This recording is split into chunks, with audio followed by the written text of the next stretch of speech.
Good morning everyone, welcome to class 3 Hindi subject. प्यारे बच्चों, आज हम हमारी हिंदी अभ्यास पुस्तिका का पाठ नंबर 5 प्रकृति का संदेश के बारे में चर्चा करेंगे। तो अच्छा बच्चों, बताइए प्रकृति किसे कहते हैं, प्रकृति क्या होती है? बताएंगे आप कोई प्रकृति क्या होती है? Yes, tell me. नहीं पता? मैं बताती हूँ। प्रकृति मतलब नेचुरल, प्रकृति जहाँ जो अपने आप बनी है, जो कुदरत ने बनाई है। प्रकृति को हम कुदरत बोल सकते हैं, जो भगवान ने पहले से ही बनाई है, जो इसको इंसान ने नहीं बनाया, उसे हम प्रकृति कहते हैं। जैसे नदियाँ, पहाड़, सागर, समुद्र, रेगिस्तान, ये सब हमेशा पहले से ही खुद बने हैं, प्रकृति ने बनाया है। तो ये सब मिलकर प्रकृति कहलाती है। प्रकृति वो होती है जो अपने आप बनी होती है, जिसको मानव नहीं बनाता है। यही प्रकृति हमें बहुत सारे अलग अलग संदेश देती है। जैसे नदियाँ हैं, वो कल कल करती हुई बहती है, पर्वत है, समुद्र है, रेगिस्तान है। इस तरीके से ये प्रकृति अपना अपना अलग अलग संदेश देती है। तो इस कविता में हम सीखेंगे, हम जानेंगे कि ये प्रकृति अपना क्या क्या संदेश देती है। आइए पढ़ते हैं इस अध्याय 5 प्रकृति के संदेश के बारे में। अच्छा बच्चों, ये बताइए, जब गर्मी की छुट्टी होती है तब आप कहाँ घूमने जाना पसंद करते हो? जी हाँ, बोलिए, कहाँ जाना? जैसे किसी को हिल स्टेशन पसंद है तो बताइए आपको। Yes, hill station, very good. और बीचेस, समुद्र का किनारा, वेरी गुड। और किसी को क्या पसंद है? रेगिस्तान की मिट्टी, वाह। सबकी अलग अलग पसंद होती है। किसी को हिमालय जाना, पर्वतों पर चढ़ना, पर्वतों वाली जगह जैसे शिमला हो गया, मनाली हो गया, कुल्लू हो गया, ऊटी हो गया, सापुतारा हो गया, है ना, वहाँ जाना पसंद है। वहीं किसी को समुद्र के किनारा, डुमस चले गए, उबराहट चले गए, ये तो सूरत की जगह है। इसके अलावा समुद्र के किनारे वाली बहुत सारी जगह है। तो किसी को गोवा जाना पसंद है।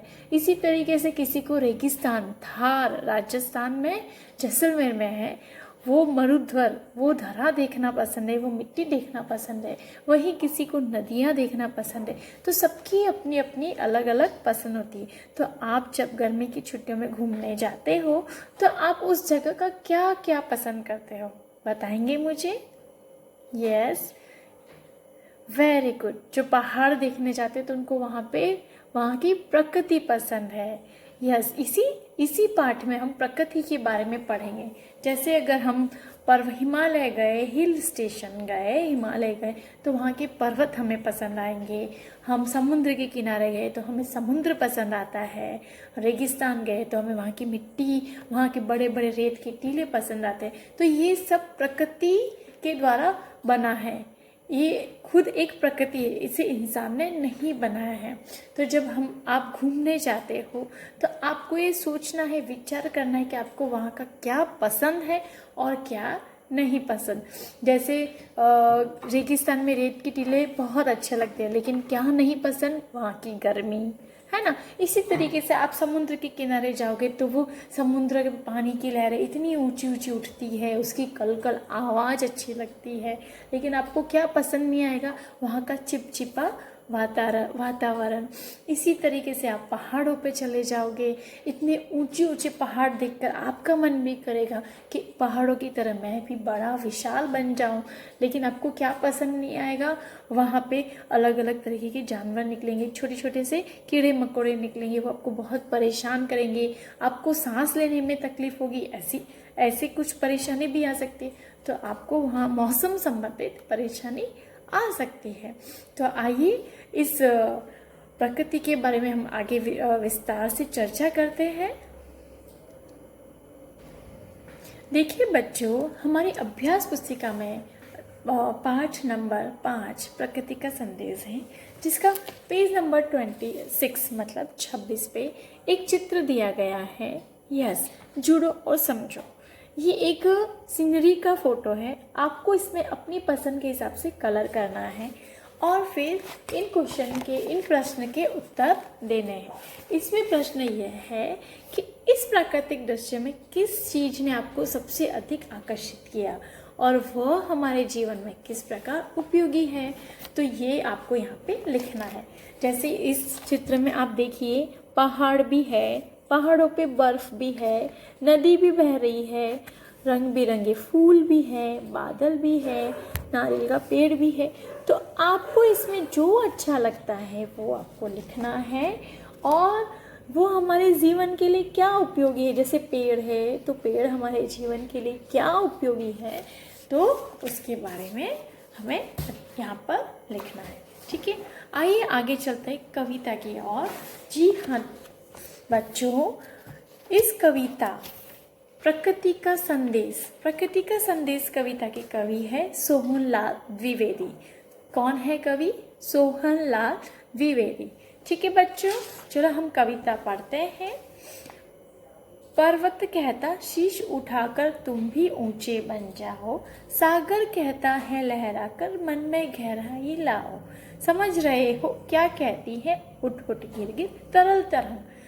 देखो बच्चों, पर्वत मतलब पहाड़ होता है, शीश मतलब सिर होता है, सागर समुद्र को कहते हैं, और तरंग जो समुद्र में लहरें उठती है उसको हम तरंगे कहते हैं।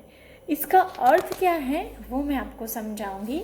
इसका अर्थ ये है कि पर्वत कह रहा है कि शीश उठाकर तुम भी ऊंचे बन जाओ। पर्वत कहता है कि मैं कितना बड़ा, ऊंचा और विशाल हूँ, तो तुम भी मेरी तरह इतने ऊंचे बन जाओ और विशाल बन जाओ। तो पर्वत क्या है? प्रकृति का है, और ये प्रकृति से जुड़ा पर्वत हमें कुछ संदेश दे रहा है।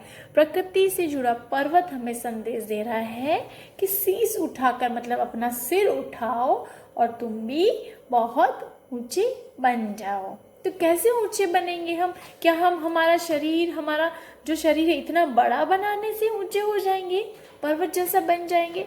नहीं, यहाँ ऊंचे होने से मतलब यह है, सिर उठाकर ऊंचे होने से मतलब यह है कि हमें अच्छे अच्छे काम कर हमें हमारी पढ़ाई लिखाई और अच्छे कर्मों के द्वारा महान बनकर हम शीश उठाकर मतलब हम सिर उठाकर अपनी ज़िंदगी जी सकते हैं और पर्वत की तरह महान बन सकते हैं, विशाल बन सकते हैं।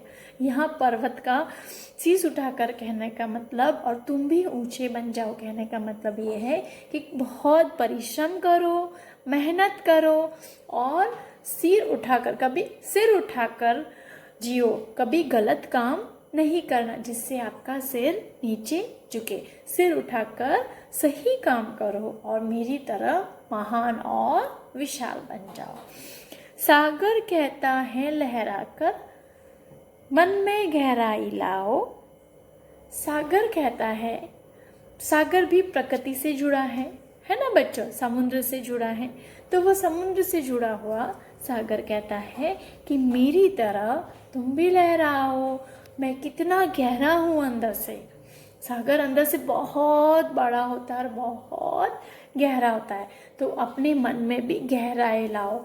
मन में गहराई लाने का मतलब है, सागर कह रहा है कि अपने मन में सबके लिए प्रेम भावना रखो, किसी के लिए बुराई नहीं रखो, सबके लिए सद्भावना रखो, अपने मन में सबके लिए आदर सत्कार रखो और बहुत बड़ा और विशाल मन और दिल रखो ताकि आप सबकी सेवा कर सको, सबकी मदद कर सको, सबके जिंदगी में आप उनकी मदद कर सको। समझ रहे हो क्या कहती है? उठ उठ गिर गिर तरल तरंग। तरल मतलब पतला और तरंग मतलब लहरें। लहरें किस में उठती है? समुद्र के पानी में लहरें उठती है। तो ये जो तरंगे हैं, ये लहरें हैं, ये भी प्रकृति की ही देन है। तो ये भी हमें एक संदेश दे रही है। वो कह रही है उठ उठ। समझ रहे हो क्या कहती है? उठ उठ गिर गिर तरल तरंग। वो लहरें कह रही है कि मैं जिस तरह ऊपर उठती हूँ, वापिस गिरती हूँ, उठती हूँ और गिरती हूँ, हार नहीं मानती और अपना काम करती रहती हूँ। तो लहरें कहती है कि मेरी तरह आप भी ऊपर उठो, वापस अगर गिर जाओ तो रुको नहीं, वापस ऊपर उठो और निरंतर अपना काम चलते रहो, उदास नहीं हो। मेरी तरह उछल कूद करो, मस्त रहो, खुश रहो और अपना काम निरंतर करते रहो। कभी आपकी ज़िंदगी में लहर की तरह उतार आएगा, कभी आप सफल होंगे, कभी आप विफल भी होंगे, कभी आपकी हार भी होगी। तो वो लहरें कहती है कि मेरी तरह कभी हार का सामना करो, कभी जीत का सामना करो, पर रुको नहीं, चलते रहो, चलते रहो। यहाँ पर तरंगे लहरें बिना रुके काम करने का संदेश देती है और उछल कूद करना मतलब खुश रहने का संदेश रहती है, उदास रहने का संदेश नहीं देती है। समझ आया आपको? ये कविता का जो पहला पैरा है, जो पहला अनुच्छेद है, इसमें पर्वत, सागर मतलब समुद्र और तरंग मतलब लहरें जो प्रकृति की देन है, वो अपना अलग अलग संदेश दे रही हैं। ठीक है बच्चों? ठीक है बच्चों, आपको समझ आया प्रकृति का संदेश इस पहले अनुच्छेद में? तो आपका होमवर्क है, आपको इस चित्र में रंग भरना है और उसके बारे में लिखना है। अपना ध्यान रखें, घर पे रहे, सुरक्षित रहे, स्वस्थ रहे। Thank you.